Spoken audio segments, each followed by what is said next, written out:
அனைவருக்கும் வணக்கம். Welcome to AKEC channel. இப்போ நாம் ஐசோலேஷன் டெக்னிக்ஸ் பற்றி பார்க்கலாம். உங்கள் எல்லாருக்கும் ஏற்கனவே தெரியும், ஃபேப்ரிகேஷன் ஆஃப் இன்டெகிரேட்டட் ஐசிஸில் இருக்கக்கூடிய ஸ்டெப்ஸ் எல்லாத்தையும் நம்ம ஒன் பை ஒன்னாக பார்த்துட்ருக்கோம். ஸோ இந்த டிஃப்யூஷன் அயான் இம்ப்ளான்டேஷன் ஒரு ஸ்டெப்ஸ் இருக்கும். அதுக்கு அடுத்த ஸ்டெப்பு தான் வந்து என்னது, இந்த ஐசோலேஷன் டெக்னிக். ஸோ நீங்கள் டிஸ்கிரிப்ஷனை வாசித்து பாருங்கள், அதில் இருக்க ஆர்டர் படி வீடியோஸ் எல்லாத்தையும் பார்த்துக்கிட்டே வாங்க. ஸோ இப்போ ஐசோலேஷன் டெக்னிக்னால் என்னன்றதை பார்த்துடலாம்.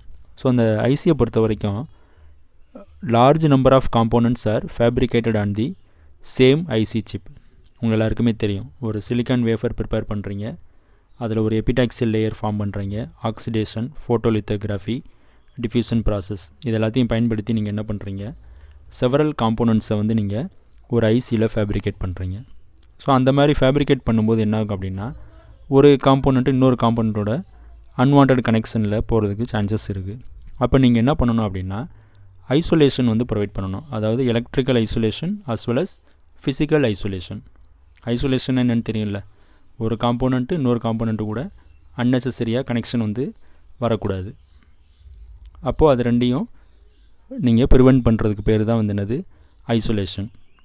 அப்போது electrical isolation between the components and interconnections, இது எல்லாத்துக்குமே வந்து நீங்கள் என்ன பண்ணணும், ஐசோலேஷன் வந்து ப்ரொவைட் பண்ணணும். ஸோ ஒரு காம்போனண்ட்டுக்கும் இன்னொரு காம்போனண்ட்டுக்கும் இடையில் எலக்ட்ரிக்கல் ஐசோலேஷன், அதே மாதிரி இன்டர் கனெக்ஷன்ஸ் அது வந்து ஐசோலேட் ஆகிருக்கணும். அதாவது அன்வான்ட் இன்டர் கனெக்ஷன்ஸ், புரியுதுங்களா? அதுக்கு தான் வந்து என்ன பண்ணுறீங்க, நீங்கள் இந்த ஐசோலேஷன் டெக்னிக்குங்கிறதுக்கே போகிறீங்க. இப்போ ஒரு பிஎன் டயோடு வந்து ஃபார்ம் பண்ணியிருக்கீங்க, பக்கத்தில் வந்து ஒரு பைபோலார் ஜங்ஷன் டிரான்சிஸ்டர் வந்து ஃபேப்ரிகேட் பண்ணியிருக்கீங்க. ஸோ உங்கள் சர்க்யூட் படி அந்த டயோடுக்கும் பிஜேடிக்கும் கனெக்ஷன் தேவை கிடையாது. அப்போ நீங்கள் என்ன பண்ணணும், ஐசோலேஷன் வந்து ப்ரொவைட் பண்ணணும். ஓகேவா?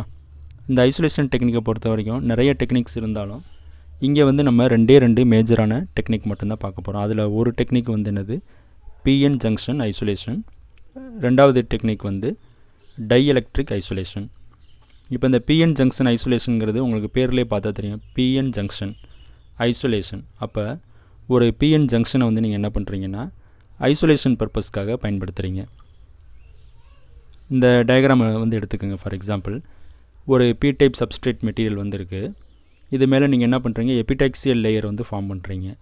என் டைப்பு எபிடாக்சியல் லேயர் வந்து ஃபார்ம் பண்ணுறீங்க. ஃபார்ம் பண்ணிவிட்டு இந்த இன்பிட்வீன்லாம் பார்த்தீங்க அப்படின்னா அந்த எபிடாக்சியல் லேயரை ரிமூவ் பண்ணிவிட்டு ஒரு ஹைலி கான்சன்ட்ரேட்டட் பி ப்ளஸ் ரீஜியனை இங்கே நீங்கள் உள்ளே கொண்டு வந்திருக்கீங்க. ஸோ இப்படி கொண்டு வரது மூலமாக என்ன ஆகும் அப்படின்னா, இந்த மாதிரி ஒரு என் எபிடாக்சியல் லேயர் இங்கே தனியாக இருக்கும், இங்கே கொஞ்சம் தனியாக இருக்கும், இங்கே கொஞ்சம் தனியாக இருக்கும். ஸோ இது எல்லாமே வந்து என்னது அப்படின்னா ஐசோலேட்டட் ஐலாண்ட்ஸ், ஒரு தனி தீவு மாதிரி இங்கே இருக்கும். அதாவது இந்த ரீஜியன் மட்டும் செப்பரேட்டாக இருக்கும் அப்படிங்கிறத சொல்கிறாங்க.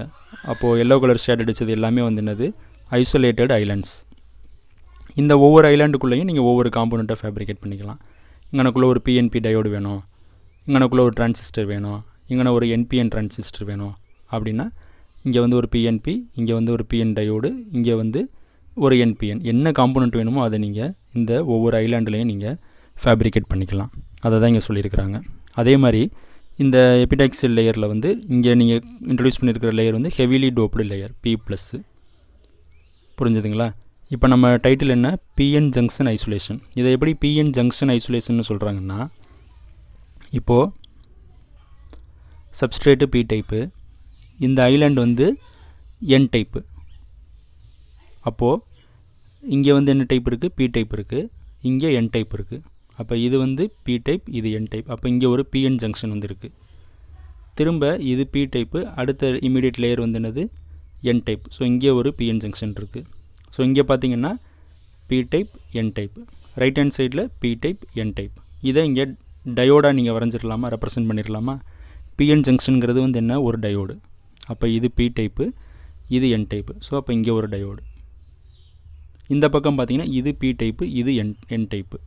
அப்போ இங்கிட்டு ஒரு டயோடு. அப்போ ரெண்டு டயோடை பேக் டு பேக் கனெக்ட் பண்ண மாதிரி இங்கனக்குள்ளே ஃபார்ம் ஆகிருக்கா? ஸோ இங்கே ஒரு பிஎன் ஜங்ஷன், இங்கே ஒரு பிஎன் ஜங்ஷன், இங்கே ரெண்டு ஜங்ஷன், இங்கே ரெண்டு பிஎன் ஜங்ஷன். இந்த மாடலில் வந்து உங்களுக்கு பிஎன் ஜங்ஷன் வந்து கிரியேட் ஆகிருக்கா? உங்களுக்கு தெரியும், பிஎன் ஜங்ஷன் வந்து ஃபார்வர்ட் பயாஸில் கண்டக்ட் ஆகும், ரிவர்ஸ் பயாஸில் கண்டக்ட் ஆகாது. அப்போ நீங்கள் என்ன பண்ணுறீங்க அப்படின்னா, இப்போ அன்னெசரியாக வந்து இங்கனக்குள்ளே என்ன ஆயிடுச்சு, பிஎன் ஜங்ஷன் வந்து ஃபார்ம் ஆகிடுச்சு. ஆனால் அதை நீங்கள் என்ன பண்ணுறீங்க, ஐசோலேஷன் பர்பஸ்க்காக பயன்படுத்துகிறீங்க. அப்போ என்ன பண்ணலாம் அப்படின்னு பார்த்தீங்கன்னா, இந்த ரீஜியனை வந்து நீங்கள் நெகட்டிவில் கனெக்ட் பண்ணிடலாம். மோஸ்ட் நெகட்டிவ் பொட்டன்ஷியலில் நீங்கள் கனெக்ட் பண்ணிடலாம். கனெக்ட் பண்ணிட்டீங்கன்னா என்னாகும், பிஎன் ஜங்ஷன் வந்து ரிவர்ஸ் பயாஸ் ஆயிரும். ஸோ இங்கிட்ட பி டைப்பு, இங்கிட்ட என் டைப்பு.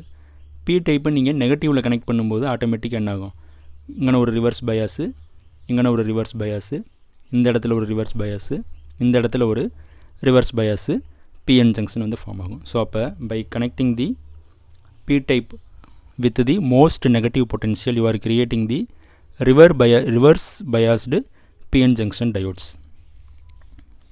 ஓகேவா?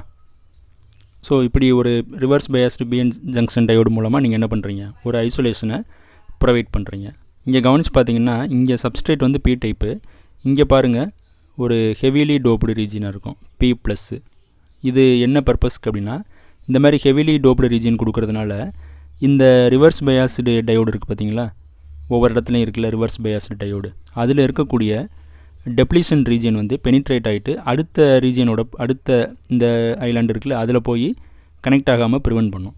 ஸோ அப்போ இங்கே ஹெவிலி டோப்பிங் கொடுக்கறதுக்கு ரீசன் என்னென்னா, ரிவர்ஸ் பயாஸ்டு டயோட்ஸில் இருக்கக்கூடிய டெப்ளீஷன் ரீஜியன் வந்து நியரஸ்ட் ஐலாண்டை போய் ரீச் பண்ணக்கூடாதுன்னு இந்த இடத்துல என்ன பண்ணியிருப்பாங்கன்னா டோப்பிங்கை வந்து ஹெவியாக கொடுத்துருப்பாங்க. சரிங்களா? அதே மாதிரி இதில் என்ன ட்ராபேக் இருக்குது அப்படின்னு பார்த்தீங்கன்னா, பேராசிட்டிக் கெப்பாசிட்டன்ஸ். ஸோ அதுதான் வந்து என்னது ஒரு முக்கியமான ட்ராபேக். நீங்கள் ஃப்ரீக்வன்சியை அதிகப்படுத்த ஹையர் ஃப்ரீக்வன்சிஸ் வரும்போது என்ன அப்படின்னா, அன்வான்டாக உங்களுக்கு பேராசிட்டிக் கெப்பாசிட்டன்ஸ் வந்து ஆட் ஆகும். ஸோ அது வந்து ஒரு ட்ராபேக் அப்படின்னு சொல்கிறாங்க. வேறு என்ன அப்படின்னு பார்த்தீங்கன்னா, அட்வான்டேஜை பொறுத்த வரைக்கும் இது வந்து எக்கனாமிக்கல் மெத்தடு, அதனால் இதை வந்து காமனாக யூஸ் பண்ணுறாங்க. ஓகேவா? இதுதான் வந்து என்னது பிஎன் ஜங்ஷன் ஐசோலேஷன். ஸோ இப்போ அதுக்கடுத்து இன்னொரு டெக்னிக் இருக்குது, அது வந்து என்னது டை எலக்ட்ரிக் ஐசோலேஷன்.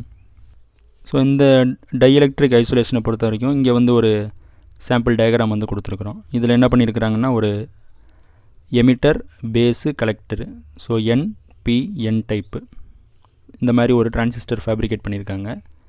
நம்ம ஏற்கனவே பார்த்த ஒரு எபிடாக்சில் லேயரில் ஒரு என் டைப் ஐலாண்டு வந்திருக்கும், அந்த ஐலாண்டில் ஃபார்ம் பண்ணியிருக்கிறாங்க. ஒவ்வொரு காம்போனண்ட்டும் ஒரு என் டைப் எபிடாக்சில் லேயரில் இருக்கக்கூடிய ஐலாண்டில் ஃபார்ம் பண்ணியிருப்பாங்கன்னு நம்ம ப்ரீவியஸ் டயக்ராமில் பார்த்தோம். ஸோ அந்த மாதிரி ஒரு என் டைப் எபிடாக்சில் லேயரில் இங்கே வந்து என்பிஎன் டிரான்சிஸ்டரை ஃபார்ம் பண்ணியிருக்காங்க.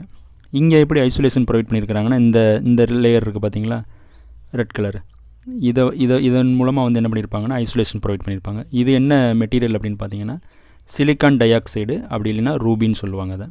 So silicon dioxide or ruby is completely surrounding the component. So இந்த உங்களுடைய காம்போனண்ட் இந்த இருக்குது, அதை சரௌண்ட் பண்ணி என்ன இருக்குது சிலிக்கான் டை ஆக்சைடு அல்லது ரூபி அப்படிங்கிற லேயரை வந்து இங்கே கொடுத்துருக்குறாங்க. ஸோ இதனால் என்ன அட்வான்டேஜ் அப்படின்னு பார்த்தீங்கன்னா, it will provide both electrical isolation as well as physical isolation. ரெண்டு ஐசோலேஷனுமே இதனால் உங்களுக்கு கிடைக்கும். இந்த ஐசோலேஷனை பொறுத்த வரைக்கும் என்ன அப்படின்னா, isolation dielectric layer is very thick. இந்த லேயர் இருக்குது பார்த்தீங்களா, இதை வந்து என்ன பண்ணியிருப்பாங்கன்னா திக்கஸ்ட் லேயராக கொடுத்துருப்பாங்க. எதுக்காக இதை திக்கஸ்ட்டாக கொடுக்குறாங்க அப்படின்னா, இதனால் கிரியேட் ஆகக்கூடிய ஒரு அன்வான்ட் கெப்பாசிட்டன்ஸ் வந்து அவாய்ட் ஆகும். அப்படியே கிரியேட் ஆனால் ரொம்ப நெக்லிஜிபிள் அமௌண்ட்டில் இருக்கும். அதனால தான் என்ன பண்ணுறாங்க, இந்த லேயர் கொடுக்கும்போதே திக் லேயராக வந்து கொடுத்துட்றாங்க. ஸோ இந்த மாதிரியான ஐசோலேஷன் டெக்னிக் போகும்போது என்ன அட்வான்டேஜஸ் இருக்குது அப்படின்னா, இப்போ இங்கே ஒரு ஐலாண்டில் நீங்கள் ஒரு என்பிஎன் டிரான்சிஸ்டர் வந்து போட்டிங்க. இப்போ நெக்ஸ்ட் ஐலாண்டு இதேமாரி பக்கத்தில் இருக்கும், அதில் வந்து நீங்கள் என்ன பண்ணிக்கலாம் பிஎன்பி கொடுத்துக்கலாம். அப்போ என்பிஎன் பிஎன்பி இது எல்லாத்தையுமே நீங்கள் ஒரே சப்ஸ்ட்ரேட்டில் கொடுத்துக்கலாம். இது வந்து சப்ஸ்ட்ரேட்டு, ஒரே சப்ஸ்ட்ரேட்டில் நிறைய ஐலாண்டு இருக்கும், ஒவ்வொரு ஐலாண்ட்லேயும் ஒரு காம்போனண்ட்டு. ஸோ ஒரே சப்ஸ்ட்ரேட்டில் நீங்கள் என்ன பண்ணிக்கலாம், என்பிஎன் பிஎன்பி இந்த ரெண்டு டைப் ஆஃப் டிரான்சிஸ்டர்ஸையும் ஃபேப்ரிகேட் பண்ணிக்கலாம்.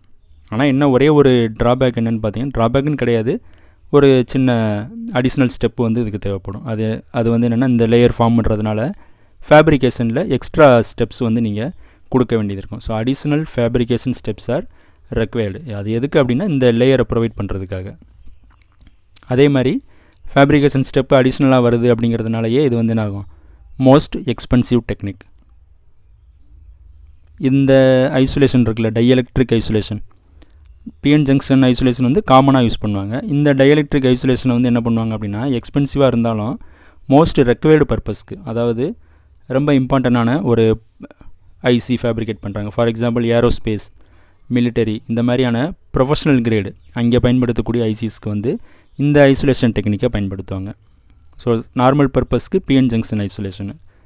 ப்ரொஃபஷனல் கிரேட் ஐசி அதாவது ஏரோஸ்பேஸ், மிலிட்டரி இந்த மாதிரியான அப்ளிகேஷன்ஸுக்கு ஒரு ஹை கிரேட் ஐசி வந்து தயார் பண்ணும்போது இந்த டைஎலக்ட்ரிக் ஐசோலேஷன் டெக்னிக்கை பயன்படுத்திக்கிடுவாங்க. So high grade IC steps நிறையா இருக்குது. அப்போ கண்டிப்பாக அதனுடைய காஸ்ட் வந்து அதிகமாக தான் இருக்கும். அப்போ காஸ்ட் அதிகமாக இருந்தால் கூட ஏன் அதை ஏற்றுக்கிறாங்க அப்படின்னா அதனுடைய பெர்ஃபார்மன்ஸ் வந்து சுப்பீரியராக இருக்குது. உங்களுக்கு பெஸ்ட்டாக பெர்ஃபார்ம் பண்ணணும் அப்படின்னா காஸ்ட் வந்து ஹையாக தான் இருக்கும். அதனால் என்ன பண்ணுறாங்க அப்படின்னா இந்த சுப்பீரியர் பெர்ஃபார்மன்ஸ்க்காக ஹை காஸ்ட்டாக இருந்தாலும் இந்த டெக்னிக்கை வந்து சூஸ் பண்ணுறாங்க. Only for professional grade ICs. ஓகேவா? இப்போ பிஎன் ஜங்ஷன் ஐசோலேஷன்னா என்ன, டைஎலக்ட்ரிக் ஐசோலேஷன்னா என்னென்னு தெரிஞ்சிருச்சா? பிஎன் ஜங்ஷனில் என்ன பண்ணுவாங்க அப்படின்னா ஒரு பிஎன் ஜங்ஷனையே வந்து ரிவர்ஸ் பயாஸ் பண்ணி வச்சுட்டு அதை வந்து ஐசோலேஷனாக பயன்படுத்துவாங்க. இங்கே என்ன பண்ணுவாங்க அப்படின்னா ஒரு ஐசோலேஷனுக்குன்னே செப்பரேட்டாக ஒரு லேயர் கொடுத்துருவாங்க. சிலிக்கான் டை ஆக்சைடு அல்லது ரூபி அப்படிங்கிற லேயரை ஃபார்ம் பண்ணி விட்ருவாங்க. அவ்வளோதான். ரொம்ப சிம்பிளான மெத்தடு. எதுவும் டவுட் இருக்குது அப்படின்னா நீங்கள் கமெண்ட்டில் போடுங்க, நம்ம கிளியர் பண்ணலாம். Thank you very much.